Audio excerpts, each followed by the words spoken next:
বাবারে চেয়ারটা কি ঠান্ডা হোক। আরে এক্ষুনি হিট করবে।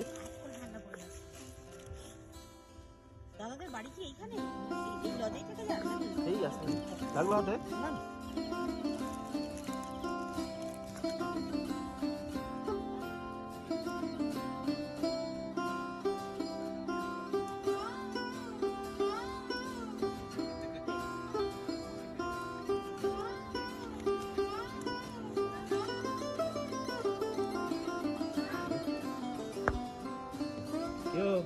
কেমন লাগছে? কেমন লাগছে? ভয়। হ্যাঁ তো চলে আসছি। ভূতের বাড়ি যাবো, যাবি তো? না বলছে না যাবো।